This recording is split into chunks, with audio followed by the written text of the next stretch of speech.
Bonjour tout le monde, mon nom est Christian Drimonakos et je suis responsable succès client chez Gestisoft.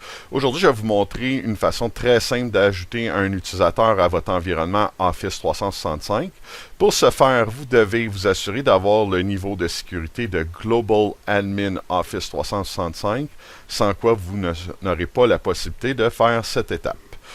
Vous vous rendez tout simplement à l'adresse office.com. Vous allez avoir votre tableau de bord Office 365 qui va être disponible une fois que vous allez rentrer votre code utilisateur et votre mot de passe. Vous cliquez sur la tuile ci présente qui ressemble à un A gris dans une pochette avec un écrou. Donc, c'est possible qu'il se retrouve ici ou ici.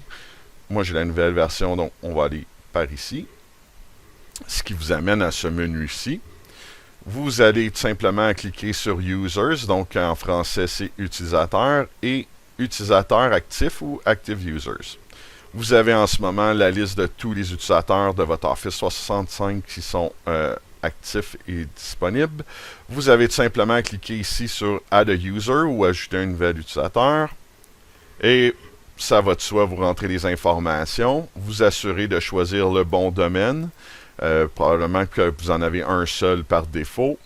Vous avez la possibilité de auto-générer un mot de passe ou le créer vous-même pour votre utilisateur. Si vous cochez la case ici, Office 365 va inviter votre utilisateur à entrer un nouveau mot de passe personnalisé.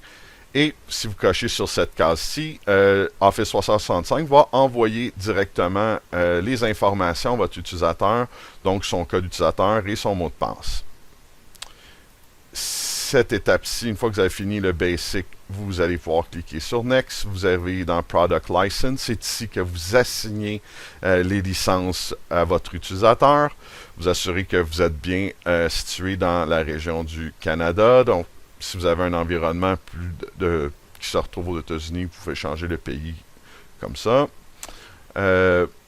Et maintenant, vous assignez les licences qui sont disponibles. Dans le cas présent, moi, je n'ai plus de licence Dynamics 365 de disponible.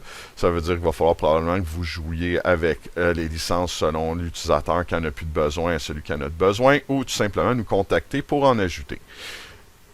Vous pouvez activer cette option-là qui est le Power Automate qui est gratuit avec votre licence Dynamics 365. Et si vous avez assigné une licence Office, ben ce que vous retrouvez ici, c'est des licences dont vous avez soit un abonnement ou soit de disponible. Une fois ça c'est complété, vous cliquez sur Next et c'est ici que vous déterminez le niveau de sécurité de cette personne. Si cette personne-là peut avoir un niveau de sécurité d'admin de Dynamics 365, vous venez tout simplement dans les sections ici, Show All Categories, et vous cliquez ici. Si ce n'est pas le cas, c'est un utilisateur qui ne doit pas avoir un accès administrateur. À ce moment-ci, vous cliquez tout simplement rien ici. Vous faites un Next, ce qui vous amène à votre finish, qui vous donne un préambule de tout ce que vous avez créé et des licences que la personne va avoir d'assigner. Une fois que ça c'est terminé, vous cliquez sur Finish Add-in. Il va vous demander si vous créez un autre utilisateur. Vous pouvez le faire directement ou le refaire plus tard. Fait à noter, très important, si ce nouvel utilisateur n'a pas un rôle admin d'assigner, c'est très important que vous ayez à l'intérieur de votre Dynamics 365 pour assigner un niveau de sécurité à cet utilisateur-là. Excusez-moi. Pour ce faire, vous avez tout simplement à venir ici dans les Advanced Settings. Excusez-moi, encore une fois, dans Security. Vous avez vos users ici.